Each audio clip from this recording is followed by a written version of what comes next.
अस्सलाम वालेकुम first year. बेटे open your physics book, page number 242 अपनी बुक आप लोग ओपन करेंगे। चैप्टर 10 हम पढ़ रहे हैं। अपने लास्ट लेक्चर में हमने पढ़ा था फेरोफ्लूइड्स। ठीक है, एक दफ़ा से मेन पॉइंट दोबारा रिकॉल कर देती हूँ, देन हम अपने आज के टॉपिक की तरफ चलेंगे।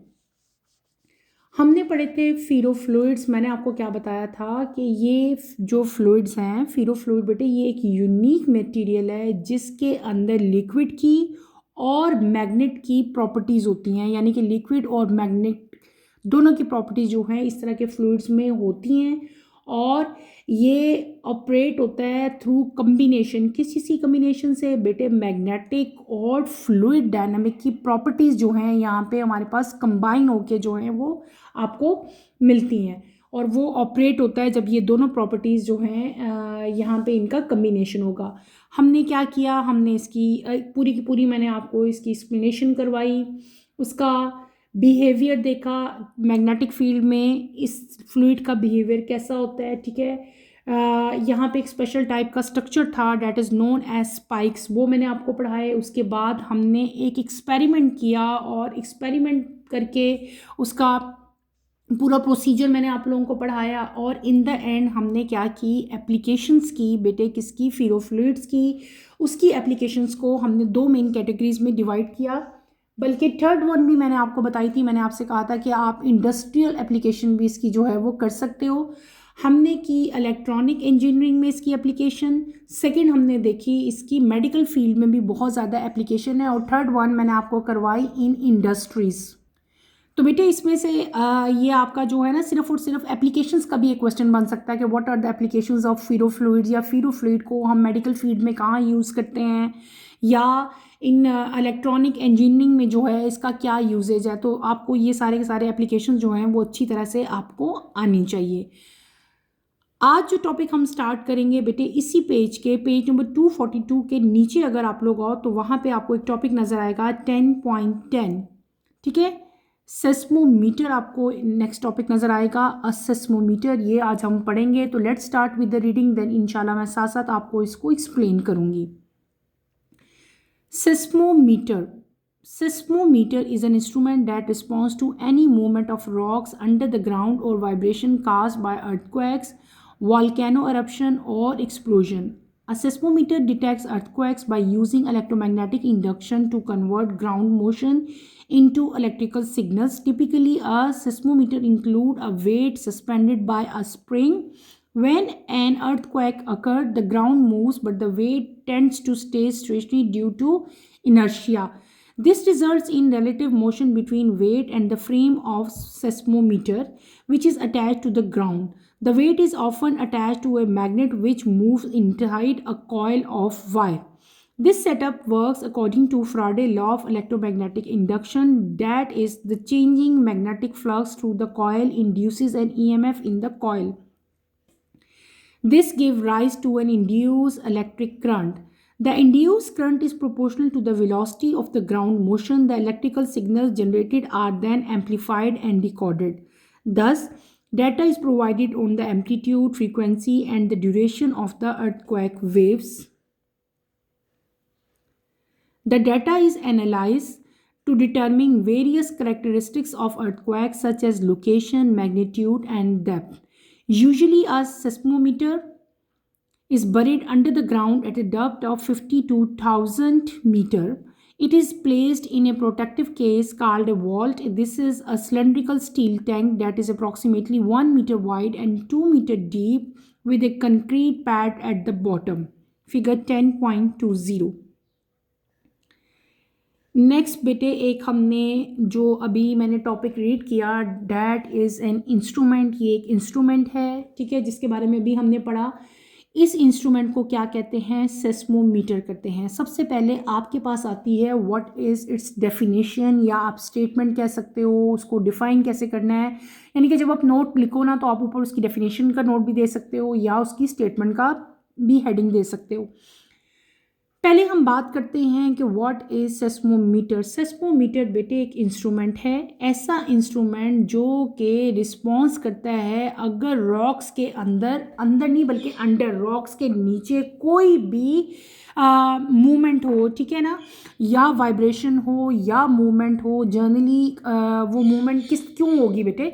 रॉक्स के नीचे जो मूवमेंट होगी, ज़मीन के अंदर रॉक्स हैं नीचे बिल्कुल, अगर ऊपर वाली सरफेस से नीचे हम जाएं तो वहाँ पे जो वाइब्रेशन, जनरली 90% जो चांसेस हैं, जो वाइब्रेशन होती है या जो रॉक्स के अंडर नीचे रॉक्स की जो मूवमेंट होती है वो होती है किसके ज़रिए? अर्थक्वेक, यानी कि जब जलजला आता है, जलजले के ज़रिए जो है वो वाइब्रेशन होती है या मूवमेंट होती है, ठीक है। तो ये एक ऐसा आप कह सकते हो कि इंस्ट्रूमेंट है जिससे क्या कर सकते हैं हम? डिटेक्ट कर सकते हैं किसको? अर्थक्वेक्स को जो है वो डिटेक्ट कर सकते हैं, ठीक है। और आप मतलब इसकी डेफिनेशन सिंपल यही लिख सकते हो कि ये एक ऐसा इंस्ट्रूमेंट है जो रिस्पॉन्स करता है। कब रिस्पॉन्स करेगा? क्या चीज़ डिटेक्ट करेगा? ये अर्थक्वेक को डिटेक्ट करेगा। और ये रिस्पॉन्स कब करता है? जब रॉक्स के अंडर, रॉक्स के नीचे कोई वाइब्रेशन हो या कोई मूवमेंट हो। और जनरली जो वाइब्रेशन या मूवमेंट होती है वो किसकी वजह से होती है? That is due to earthquake.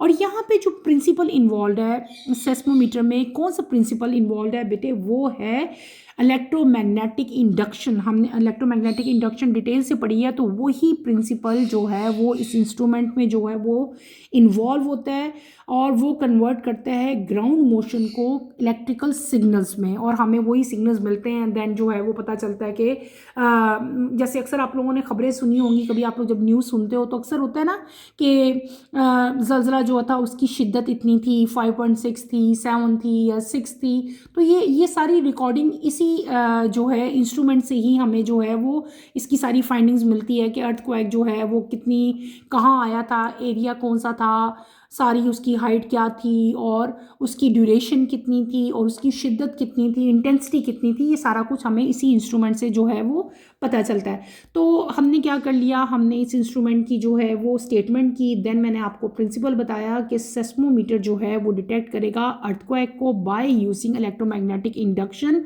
और इलेक्ट्रोमैग्नेटिक इंडक्शन कन्वर्ट करेंगे ग्राउंड मोशन को इलेक्ट्रिकल सिग्नल में। क्लियर?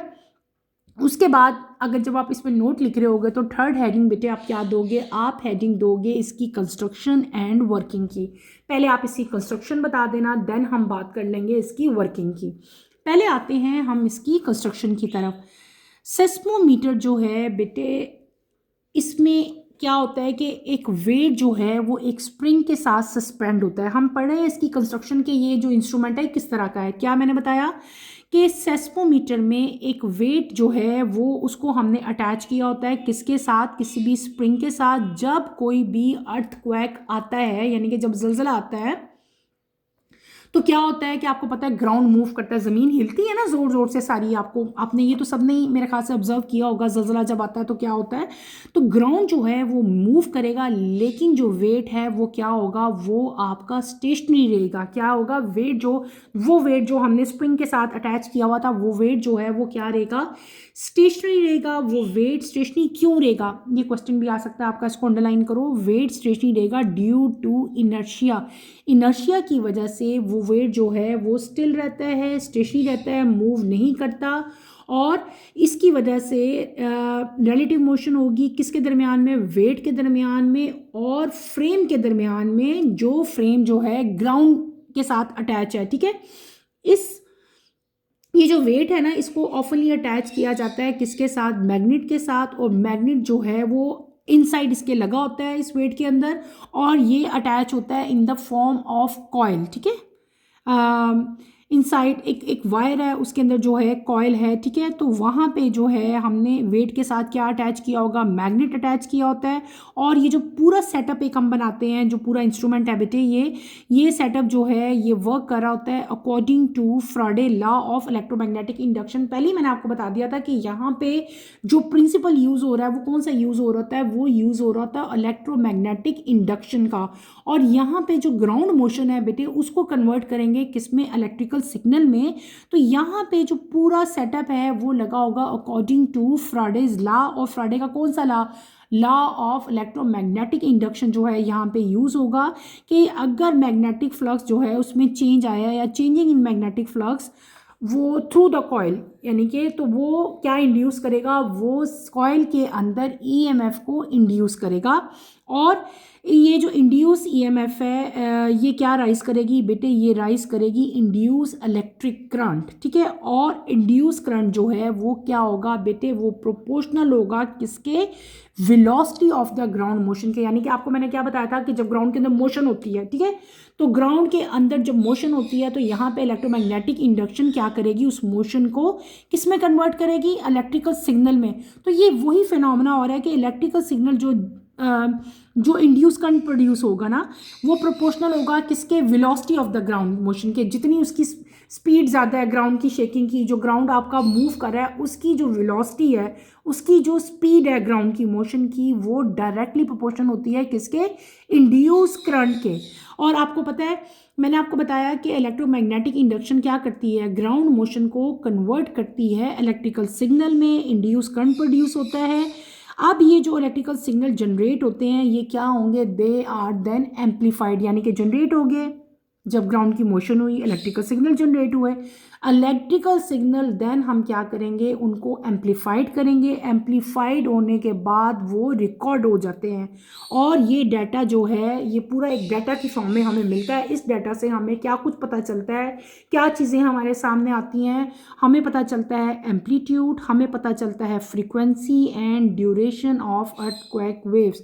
जो पूरी ज़लज़ले की जो एक वेव्स आती हैं उन वेव्स का एम्पलीट्यूड हमें पता चल जाता है, उनकी फ्रीक्वेंसी हमें पता चलती है, और हमें ड्यूरेशन पता चलती है कि ये जो ज़लज़ला है ये कितनी देर तक, इसकी ड्यूरेशन कितनी थी, इसकी इंटेंसिटी कितनी थी, इसकी स्पीड कितनी थी। बेटे ये सारा कुछ हमें जो है वो इस इंड्यूस करंट से जो है वो पता चल जाएगा। जो हमारे पास इलेक्ट्रिकल सिग्नल्स आएंगे उनसे हम लोग ईजिली जो है ये तमाम की तमाम इंफॉर्मेशन जो है वो हमें मिल जाती हैं। डाटा जो है वो एनालाइज्ड होगा और डिफरेंट टाइप के वेरियस करेक्टर जो अर्थक्वेक से रिलेटेड हैं, जैसे कि लोकेशन, कौन सी लोकेशन थी, क्या मैग्नीट्यूड था, क्या उसकी डेप्थ कितनी थी। अभी अब हमने बताया ना कि रॉक्स के अंडर, अब रॉक्स के अंडर कितनी डेप्थ में जो है वो ये वेव्स जो है जनरेट हुई हैं, ज़लज़ला आया है, कितना डेप्थ थी उसकी, ये सारी की सारी जो है हमें ये करेक्टर सारे हम एनालाइज करेंगे, फिर हमें पता चल जाते हैं। और सेस्मोमीटर जो है इसको कहाँ प्लेस किया जाता है बेटे, इसको जो है ज़मीन के अंदर ग्राउंड के डीप जो है इसको बरी किया जाता है। और डेप्थ किस डेप्थ में बेटे, जनरली डेप्थ जो है वो कितनी होती है बेटे, 50 to 1000 मीटर जो है इसकी डेप्थ होती है। और इसको सेस्मोमीटर जो इंस्ट्रूमेंट है इसको एक प्रोटेक्टिव केस में, एक प्रोटेक्टिव कवरिंग के अंदर रखा जाता है।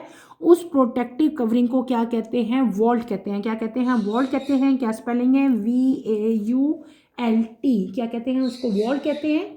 अब आपका शॉर्ट क्वेश्चन भी आ सकता है कि what is you meant bye vault, ये लिखा हुआ है, ठीक है।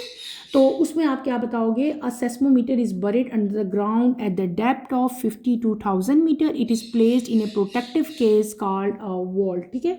और वॉल्ट जो है ये सिलेंड्रिकल स्टील टैंक होता है, अप्रॉक्सीमेटली 1 मीटर इसकी जो है वो विड्थ होती है, और जो इसकी डेप्थ है वो कितनी होगी, 2 मीटर होगी। और इसके ऊपर एक कंक्रीट जो है वो पैड लगा होता है इसके बॉटम पे, ठीक है। और ये हमने सारा क्या पढ़ लिया, ये हमने पढ़ लिया अपना सेस्मोमीटर जो है, ये मैंने आपको पढ़ा दिया। दोबारा से मेन पॉइंट्स रिकॉल कर देती हूँ। हमने क्या पढ़ा, हमने पढ़ा सेस्मोमीटर। सेस्मोमीटर में आपको मैंने क्या बताया है कि ये एक इंस्ट्रूमेंट है जो रिस्पॉन्ड करता है किसी भी टाइप की मूवमेंट जो कि रॉक्स के अंडर हो रही होती हैं, वाइब्रेशन या मूवमेंट जो है जो कि अर्थक्वेक से, वॉल्केनो eruption से, या किसी भी किस्म का एक्सप्लोजन, डिफरेंट टाइप के जो धमाके होते हैं बेटे, एक्सप्लोजन जो होते हैं उनकी वजह से भी तो रॉक्स की मूवमेंट होती है ना। तो ज़रूरी नहीं है सिर्फ ज़लज़ले ही को रिकॉर्ड करें, ये अर्थक्वेक्स को, वॉल्केनिक eruption और एक्सप्लोजन की वजह से जो वाइब्रेशन होगी या जो रॉक्स के अंडर मूवमेंट होती है उन सबको जो है ये रिकॉर्ड करता है। और यहाँ पे जो प्रिंसिपल यूज़ होता है वो कौन सा है बेटे, they use electromagnetic induction. Electromagnetic induction क्या करती हैं, वो ग्राउंड की मोशन को कन्वर्ट करती हैं किसमें, इलेक्ट्रिकल सिग्नल्स में। फिर मैंने आपको क्या बताया, मैंने इसकी कंस्ट्रक्शन पढ़ाई। कंस्ट्रक्शन में मैंने आपको क्या बताया कि सेस्मोमीटर में एक वेट होता है, हम यूज़ करते हैं और उसको सस्पेंड करते हैं बाय अ स्प्रिंग। और जब अर्थक्वेक आता है तो ग्राउंड मूव करेगा और वेट जो है वो मूव नहीं करेगा, वो स्टेशनरी रहता है, ठीक है। और स्टेशनरी किसकी वजह से रहता है, this is due to inertia, ये भी मैंने आपको बताया। और जो वेट है उसको ज़्यादातर उस वेट के अंदर जो है बेटे एक मैग्नेट भी अटैच होता है, जो कि इनसाइड जो है वो एक वायर के साथ कॉइल अटैच होती है, उसकी वजह से ही वो मूव करेगा। और यहाँ पे जो मैग्नेटिक फ्लक्स जो उसमें चेंजिंग आएगी थ्रू द कॉइल, वो क्या करेगी, that induce EMF in a cell. और फिर मैंने आपको क्या बताया कि ये क्या करेगा, जो अभी हमने पढ़ा था कि यहाँ पे इंड्यूस ईएमएफ प्रोड्यूस होती है, तो वो इंड्यूस ईएमएफ जो है इंड्यूस इलेक्ट्रिक करंट को जनरेट करेगी, उसको राइज करेगी। इंड्यूस जो करंट प्रोड्यूस होता है बेटे वो प्रोपोर्शनल होता है किसके, वेलोसिटी ऑफ ग्राउंड मोशन के। इलेक्ट्रिकल सिग्नल जनरेट होंगे जो कि हम क्या करेंगे, एम्पलीफाइड करेंगे और उनको रिकॉर्ड करेंगे। डाटा जो है वो हमें एम्पलीट्यूड, फ्रीक्वेंसी और अर्थक्वेक की जो वेव्स हैं उनकी ड्यूरेशन बेटे बताएगा। डाटा को फिर एनालाइज किया जाता है और वेरियस टाइप के जो करेक्टर हैं, डेट इज़ लोकेशन है, मैग्नीट्यूड है और डेप्थ है, वो सारी की सारी जो है हमें पता चलती है। उसके बाद मैंने आपको एक चीज़ पढ़ाई, that is known as fault. Fault क्या था कि सेस्मोमीटर को बरी किया जाता है ग्राउंड के अंदर, ज़मीन के अंदर at the depth of 50 to 1000 metre, और इसको एक प्रोटेक्टिव केस के अंदर रखा जाता है सेस्मोमीटर को। उस केस को क्या कहते हैं, उस प्रोटेक्टिव कवरिंग को क्या कहते हैं, that is known as fault. Fault क्या है, ये सिलेंड्रिकल स्टील टैंक है जिसकी यहाँ पे आपको विड्थ भी दी हुई है और आपको उसकी डेप्थ भी बताई गई है। अगर आप पीछे पेज पे आओ, यहाँ पे बेटे यहाँ पे आपको एक इंस्ट्रूमेंट दिखाया गया है, ये देखो। ये हमने पढ़ा था ना कि यहाँ पे क्या है, सेस्मोमीटर टिपिकली ये बना हुआ है। सेस्मोमीटर में क्या है कि एक वेट को सस्पेंड किया जाता है बाय अ स्प्रिंग। तो दिस इज़ वेट, ये वेट है, ये स्प्रिंग है जो मैंने भी आपको पढ़ाया था कि और जब अर्थक्वेक आता है तो ये वेट जो है ये क्या रहेगा, ये स्टेशनरी रहेगा। और ये क्यों स्टेशनरी रहता था, this is due to inertia. Clear है। तो ये आपको डायग्राम दिखाई हुई है सेस्मोमीटर की। अगर अगले पेज पे आप लोग आओ तो यहाँ पे भी आपको एक डायग्राम दिखाई हुई है, एक पूरा सिलेंड्रिकल टैंक आपको दिखाया हुआ है। ये अर्थ है, ठीक है। और ये क्या है, ये आपको बताया हुआ है एक इंस्ट्रूमेंट है, सेस्मिक इक्विपमेंट है इन वॉल्ट। ये आपका वॉल्ट है, वॉल्ट के अंदर जो है ये इंस्ट्रूमेंट है। और यहाँ पे बाहर आपका एक कंप्यूटर है, कंप्यूटर जो है वो आपका सारा डाटा स्टोर कर रहा है। ये जीपीएस लगा हुआ है जो कि कम्युनिकेट होता है with different cities for location. और यहाँ पे सोलर पैनल्स हैं जो सोलर एनर्जी जो है उसको कन्वर्ट करते हैं इनटू इलेक्ट्रिकल एनर्जी। और यहाँ पे बैटरीज जो हैं वो इसकी प्लेस की गई हैं। अगर अर्थक्वेक आए, जैसे ये अगर एक लोकेशन आपको दिखाई हुई है कि यहाँ पे अर्थक्वेक आ रहा है, तो ये आपका इंस्ट्रूमेंट लगा हुआ है और ये सारी की सारी जो हैं वेव्स की फॉर्म में यहाँ पे आपका डाटा जो है बेटे वो यहाँ पे सारा का सारा रिकॉर्ड होगा। और ये आपका जो है ये पूरा एक वॉल्ट है, प्रोटेक्टिव कवरिंग है। इस कवरिंग के अंदर आपका जो इंस्ट्रूमेंट है वो यहाँ पे प्लेस किया गया है। यहाँ पे दो इंपॉर्टेंट इन्फॉर्मेशन और लिखी हुई हैं, वो भी हम एक दफ़ा पढ़ लेते हैं।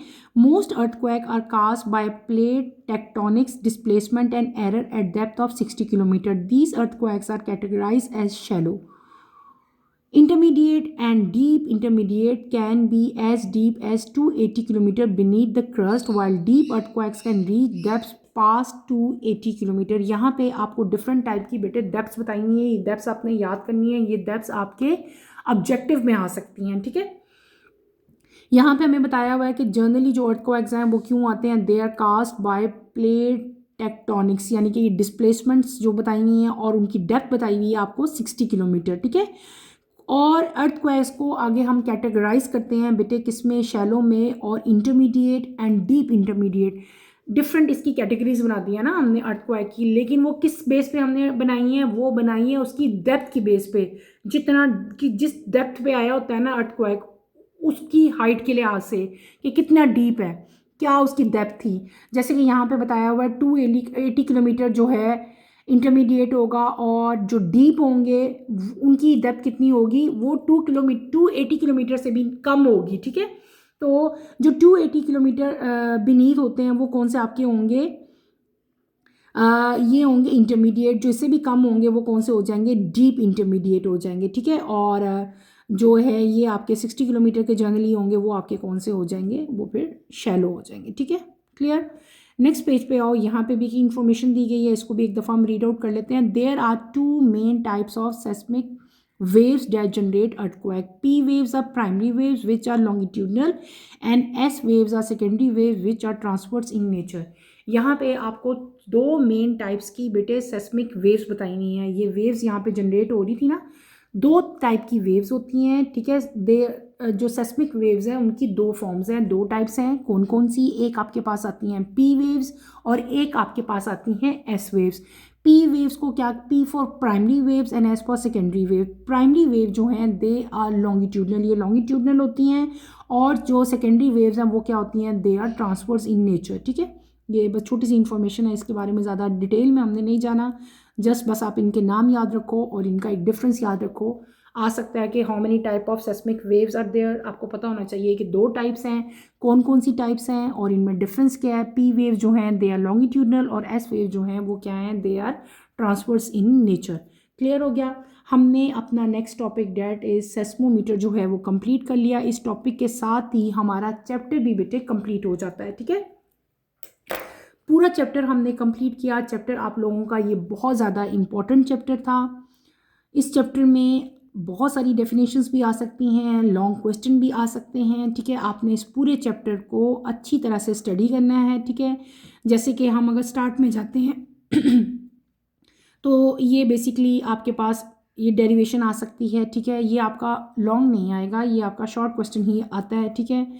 मैग्नेटिक फ्लक्स, मैग्नेटिक डेंसिटी, ये भी शॉर्ट में ही आते हैं ज़्यादातर, इनकी डेफिनेशन आती हैं और साथ एग्जांपल के साथ आपने इसको बताना होता है, साथ डेरिवेशन मस्ट लिखनी है और यूनिट भी लिखने हैं। और फिर अगर आपको याद हो तो आपका एक क्वेश्चन आता है मैग्नेटिक फ्लक्स और मैग्नेटिक डेंसिटी में क्या डिफरेंस है। मैंने आप लोगों को इनका डिफरेंस राइट भी करवाया हुआ है, वो आप लोगों ने लाजमी करना है। नेक्स्ट पेज पे अगर आप लोग आओ तो यहाँ पे मैग्नेटिक फ्लक्स लिंकेज दिया हुआ है, इसकी डेफिनेशन और इसकी मैथमेटिकल इक्वेशन भी करनी है, ये भी शॉर्ट आएगा। Motion of A charge particle in magnetic field, ये भी शॉर्ट क्वेश्चन है, ये लॉन्ग है, इसको आपने एज ए लॉन्ग करना है क्योंकि इसमें काफ़ी ज़्यादा इसकी डेरिवेशन और इक्वेशंस आती हैं आपकी सारी, ये डायग्राम्स भी आएंगी और ये पूरी इक्वेशंस आएगी, डेरिवेशन आएगी। ये लॉन्ग क्वेश्चन है आपका, इसको एज ए लॉन्ग आप लोग प्रिपेयर करोगे। वेलोसिटी सेलेक्टर पे भी नोट आ सकता है, ये भी आपने अच्छी तरह से करना है, ठीक है। और उसके बाद इंड्यूस ईएमएफ और फ्राडे लॉ। यहाँ पे हमने इस चैप्टर में 2 लॉज पढ़े थे, एक हमने पढ़ा था फ्राडेज लॉ और एक हमने पढ़ा था लेंज़ेस लॉ। ये दोनों लॉ बहुत ज़्यादा इंपॉर्टेंट है और ये दोनों लॉज जो हैं ये लॉन्ग क्वेश्चन में आ सकते हैं। आपने इन दोनों लॉज को अच्छी तरह से प्रिपेयर करना है बेटे अपने एग्जाम्स के लिए। उसके बाद ये फैक्टर का शॉर्ट क्वेश्चन आंसर आ सकता है। फेरोफ्लूइड पे भी जनरली शॉर्ट क्वेश्चन ही आता है लेकिन पूरा लॉन्ग नहीं इस पे आता। इसके ज़्यादातर जो है ना वो एप्लीकेशंस आ सकती हैं। व्हाट आर स्पाइक्स, ये आ सकते हैं, या डेफिनेशन आपकी आ सकती है कि what is you meant by ferrofluids, ठीक है। और इनकी एप्लीकेशंस क्या हैं, ये ज़्यादातर क्वेश्चन जो है वो आता है। और लास्ट में हमने सेस्मोमीटर पढ़ा, सेस्मोमीटर में से भी शॉर्ट क्वेश्चन आंसर्स बहुत ज़्यादा बन सकते हैं, ठीक है। तो बेटे ये चैप्टर हमारा ख़त्म हो गया। इस चैप्टर को आप लोगों ने अच्छी तरह से स्टडी करना है। एक एक टॉपिक, एक एक डेरिवेशन आप लोग अच्छी तरह से करो। कोई टॉपिक, कोई डेरिवेशन अगर आपको नहीं आ रही, कोई कन्फ्यूजन है, कोई टॉपिक आपको समझ नहीं आ रहा, मुश्किल है, कहीं फंस के हो, तो feel free to ask any question. बेटे यहीं पे अपना टॉपिक मैं ख़त्म करूँगी। इंशाल्लाह कमिंग लेक्चर में हम अपना नेक्स्ट चैप्टर नंबर 11 स्टार्ट करेंगे। कमिंग लेक्चर की नोटिफिकेशन के लिए आप चैनल को शेयर करें, लाइक करें और सब्सक्राइब करें और मुझे यहीं पे इजाज़त दें। इंशाल्लाह नेक्स्ट लेक्चर में आपसे दोबारा मुलाकात होगी। टिल देन अल्लाह हाफिज़ फर्स्ट ईयर। टेक केयर बेटे, अपना ख्याल रखिएगा और दुआओं में मुझे याद रखिएगा और इस चैप्टर को अच्छी तरह से आपने प्रिपेयर करना है। अल्लाह हाफिज़।